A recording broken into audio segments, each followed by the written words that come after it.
Today, we're talking about why Hawaiians are jumping into the ocean to save themselves from being burnt alive, Lil Man Tory Lanez getting locked up for 10 years for shooting Meg Thee Stallion, why Barstool Sports being sold back is such a massive deal for the industry, and Ohio voters overwhelmingly fought back. We're gonna talk about all that and so much more in today's brand new Philip DeFranco show, you daily dive into the news. But first, this is your friendly reminder that you only have 36 hours left if you want to get 30% off the brand new beautifulbastard.com drop. You can click the link in the description, tap right there, or use the QR code. So grab yourself some summer awesomeness while you can. That said, we got a lot of news to talk about today, so let's just jump into it. Starting with, if you haven't seen the videos coming out of Hawaii right now, they are downright apocalyptic. With the Hawaiian island of Maui getting burned to the ground by unprecedented wildfires, where you've got so much dry brush and low humidity mixing to form this powder keg, and once lit, it grew out of control partly because of Hurricane Dora. As while passing 500 miles to the south, it whipped up winds reaching over 60 miles per hour that helped spread the flames across the island. And it also knocking out power, rattling homes, and grounding firefighting helicopters. And as of early Wednesday, over 14,000 people in Maui were reportedly without power, and the downed power lines as well as fallen trees are blocking fire trucks from reaching inland blazes. And so with all that, you have acting Governor Sylvia Luke issuing an emergency proclamation, activating the Hawaiian National Guard to fight this thing. And we've seen them working tirelessly to save Lahaina, a tourist town with a population of 12,000 on the northwest tip of Maui, with much of it now utterly destroyed, and shocking videos showing a terrifying wall of fire ripping through Front Street, which is the heart of the town's economy. You also had the Coast Guard saying that it rescued at least a dozen people who jumped into the ocean to escape the smoke and flames. Meanwhile, we're seeing others who weren't so lucky being airlifted to hospitals on the other islands to treat their burns. And this is more residents are looking to escape before it's too late, but now traffic is clogged as cars are all pouring onto the roads at once to evacuate. And then in West Maui, 911 services were down, with officials telling residents to call the police department directly. And with all this, to pull back, it is too early to get any clear sense of deaths, property damage, or evacuees. Though there, several shelters have opened, and the largest reportedly contains more than 1,000 people. But after all of this eventually simmers down, the question remains, how much is going to be left to go back to? And then Tory Lanez's little ass is going to prison for 10 years, with his sentence coming down yesterday after he was found guilty back in December, and all of that connected to him shooting Megan Thee Stallion back in 2020. And that sentence coming down after an emotional statement from Meg, who actually didn't attend the hearing to read it herself, instead having her attorneys do so because she simply couldn't bring herself to be in a room with Tory again. Since I was viciously shot by the defendant, I have not experienced a single day of peace. Slowly but surely, I'm healing and coming back, but I will never be the same. And prosecutors have been seeking for Tory to get a 13-year sentence, and with that claiming that he used misinformation to launch a campaign to humiliate and re-traumatize Meg. But on the other side, you had his attorneys arguing he should just be given probation and instead be sentenced to a substance abuse program, saying in a memo that assuming the allegations are true, his psychological, physical, and childhood trauma were a factor in the commission of the offense. And Tory himself speaking yesterday and telling the judge, "I'm standing in front of you as a father to a 6-year-old who needs me every step of the way. There's been this misconception about me being this monster, not having remorse. That's just not true. I truly am just trying to be a better person. If you allow me the chance, I'll prove that choice makes sense." But in the end, the judge gave him 10 years, likely because the "I want to be a good dad" stuff was outweighed by the reports that on the day of the incident, as Megan began walking away, she heard Lane shout, "Dance, bitch," and he began shooting a 9mm pistol at her feet, injuring her so that she dropped to the ground and crawled to safety, firing 5 shots at Megan, who then was just on the ground bleeding in a random driveway. And so with this, while you still had some people defending Tory Lanez, you had a lot of people calling this a victory for black women. You've also seen op-eds popping up saying those things, and it makes sense because, while understandably there is a conversation about the incarceration of black men, really one of the biggest stories here was how the world treats violence against black women. Right? Meg Thee Stallion's one of the biggest stars in the world, and you saw people just spewing so much misinformation online, which also really makes me wonder how many of the people that were carrying Tory's water, like the people that are news, who were reporting and then deleting blatantly false allegations, like I wonder if there's going to be lawsuits. Violence against her and the harassment that followed, like not everyone would have been able to survive that. With all that said, what are your thoughts regarding Meg Thee Stallion and Tory Lanez? And then, in huge business, gambling, and sports news, we got to talk about what just went down with ESPN, Penn Entertainment, and Barstool Sports, because it's got a lot of people cheering and a lot of people ringing alarm bells. Right? Because Penn Entertainment just sold Barstool Sports back to Dave Portnoy, the guy that started the whole thing. And that as Penn inked its own sports betting deal with ESPN, with Portnoy putting out an announcement video yesterday saying he never plans on selling the company again. And in that video, having nothing but positive things to say about Penn Entertainment, but explaining that logistically it just didn't work. We're saying they had big ideas of how to grow together, with Penn being a major casino and gambling company, and with that you had things like Barstool Sportsbook. But because of its ties to Barstool, Penn started facing scrutiny from regulators, with Dave explaining, "And we underestimated just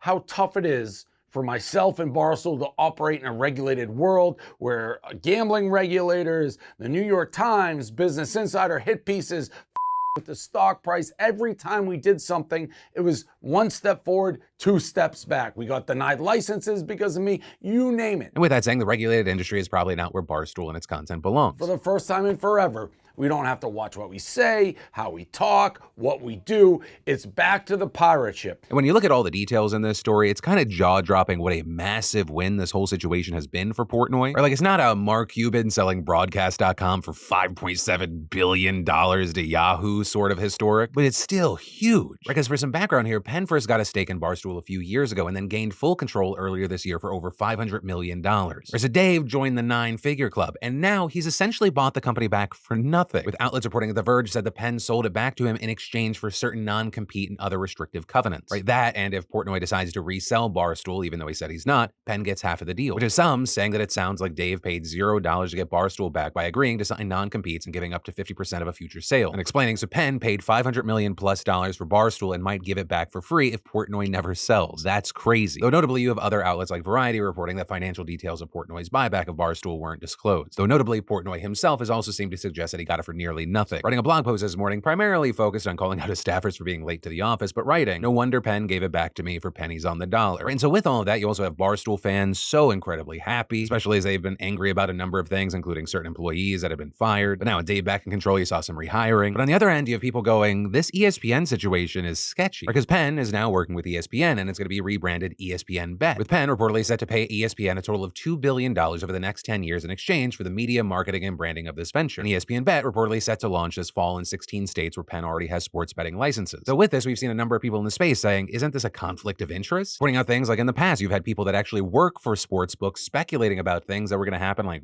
people like where they were going to be drafted, which notably was also something people could bet on with the sports books, right? Turned out to be absolutely bogus, and that sports book likely made a ton of money because of that reporting. So what happens when ESPN, the biggest sports news company out there in the world, has a connection to sports betting? Right? Can you trust that there's going to be some sort of walled garden before the content creation and the sports book aspect? And this, as social media companies like the website formerly known as Twitter is paying people for engagement, right? You just throw out some bogus information or speculative bullshit, you get people commenting, boom, you get paid. But with all of this happening in the space, I gotta ask, what are your thoughts here? And then, now, who hasn't felt the effects of the cost of living in recent years? And with credit cards, personal loans, and medical bills, it's too easy to fall into or just further into debt. How many of you wish there was another solution for paying off your debt? Well, thanks to today's sponsor, PDS Debt, they have customized zero interest options for anyone struggling right now. Right? If you're making payments every month on your debt and your balances aren't going down, listen up. PDS Debt rolls all your payments into one low 0% interest monthly payment. And everyone with over $10,000 or more in debt qualifies. And get this, there is no minimum credit score required. You can pay off your debt in a fraction of the time, saving thousands in interest and fees. And PDS Debt is giving you beautiful bastards a free debt savings analysis just for completing the 30-second online debt assessment at pdsdebt.com/DeFranco. Yeah, you'll receive a full breakdown on how to save on interest each month and the quickest way to take care of your debt. So just go to pdsdebt.com/DeFranco and get your quick and easy debt assessment today. Because it's time to take back control of your life and live for you, not your debt. And then psychology is woke leftist garbage. Or at least that's the message coming out of Florida right now, where several school districts have dropped their plans to offer AP psychology courses this year. And that after state officials told superintendents they can only teach the course if material concerning sexual orientation and gender identity is removed. But with that, the College Board warned that if you took those materials out, the courses wouldn't be eligible for AP credit and couldn't use the AP label. And so what we saw was this sudden change a week before school was set to begin, throwing educators across the state for a loop. Because hundreds of schools have already enrolled thousands of students in these classes and hired faculty to teach them those classes, and now they're scrambling to figure out what to do, with the choices being to either give up the AP credit, risk violating state law, or finding some alternative that charts a middle path between those two. And so far, we're seeing 8 of the 11 districts with the largest enrollments in the class switching to alternate courses, 2 still reportedly deciding, and only 1 keeping it. With this making AP Psych the second such course to be effectively banned by Florida after AP African American Studies earlier this year. And even within classes, educators are restricting content so as to not run afoul of state law. With, for example, Hillsborough County Public Schools only exposing students to pieces of Shakespeare rather than the whole text, reportedly because of sexual content. Right, several of his plays use suggestive puns and innuendo, and it's implied that Romeo and Juliet have premarital sex. But what students are now being shown instead has actually become far more controversial. And that's because Florida's education department recently approved videos from PragerU, a conservative group co-founded by radio host Dennis Prager, for use in the classrooms. Which, just to give you an idea of who these people are, one of their videos that has stirred up some uproar is a cartoon in which 2 children go back in time to interview Frederick Douglass. Right, he was an ex-slave, an abolitionist who spearheaded the movement to end slavery leading up to the Civil War. And in the video of always pretending to be Douglass says that our founding fathers knew that slavery was evil and wrong and they wanted to end it, but they just simply couldn't. With him explaining, I'm certainly not okay with slavery,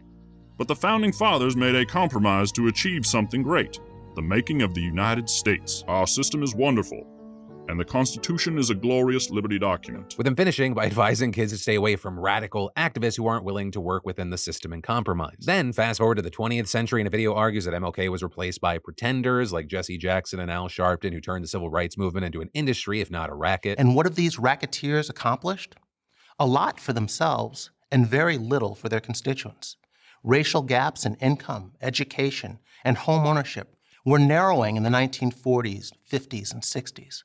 But after King was replaced as the spokesman for Black America by the likes of Jesse Jackson, Al Sharpton, and others, these gaps began to widen in the 1970s, 80s, and 90s. And those are just things with race and slavery, right? The videos span a range of topics from history and economics to science and religion, with nearly all of them pushing a right-wing, if not far-right perspective, sometimes even outright lies, like in their denial of climate change. But if you ask PragerU, they just claim that they're trying to introduce balance to the classroom by countering its supposedly dominant leftist ideology, and arguing that the state isn't forcing teachers to include this content in their curriculum, it just gives them and their districts the choice to use the videos as supplemental material. But even Dennis Prager himself said in a speech last month that it's true that he indoctrinates kids, arguing that it's not a bad thing. And with that, you have teachers fearing they could see parents or so-called parental rights activists demanding that the school boards insert PragerU content into their curriculums. Now, as far as this school year, it's unclear whether any of the videos are actually going to make their way into the classrooms, but in the coming years, it looks like they may even spread outside of Florida, with PragerU's CEO saying 10 more states are in the process of granting the same approval. So, just more fun culture wars in school. And then, democracy prevailed in Ohio last night, with voters overwhelmingly rejecting Issue 1, which is a ballot initiative that would have increased the number of votes needed to approve a constitutional amendment from 50% to a 60% supermajority, which would have made it so much harder to pass constitutional amendments, including one that's on the ballot this fall that aims to codify abortion protections, which is exactly why Republicans were forcing this last-minute special election, despite the fact that they literally had banned August elections mere months before because they knew and argued they have historically super low turnouts. But because people got the word out, that was not the case with yesterday's election, because this thing gained widespread national attention and was largely seen as a proxy fight for abortion rights. And so it was reported that you saw an unprecedented number of Ohio voters for an August election. I mean, nearly 3 million people voted in this election, which is so much bigger than the 1.66 million who voted in the state's 2022 primary elections. And the margin here was not close. With nearly all the votes counted, the initiative was struck down by a margin of 57% to 43%. So, of course, the fight is not over in Ohio, because voters will still have to decide the ultimate question of whether abortion rights should be enshrined in the Ohio Constitution this November. But also, it's believed that because Issue 1 has been so inherently connected to the upcoming abortion ballot initiative, pro-choice advocates and Democrats have hailed this as a major victory. Victory that shows once again that American voters, even in conservative states, want to protect abortion rights. And abortion rights are massive mobilizers to get people to turn out at the polls. With the New York Times explaining, Ohio becomes the fourth red state along with Kansas, Kentucky, and Montana to have voted for the abortion rights side of a referendum since the Supreme Court overturned Roe v. Wade last summer. But despite voters clearly showing Americans' majority views on abortion, Republican state lawmakers are still working tirelessly to try and restrict access. And notably, Ohio is far from the only state set to vote on this issue this year, with a similar initiative expected to get enough signatures to make the ballot over in Florida. Though very notably there, Florida has already implemented that same law that Ohio just rejected, with 60% of the Florida popular vote being needed to pass a constitutional amendment in the state. Because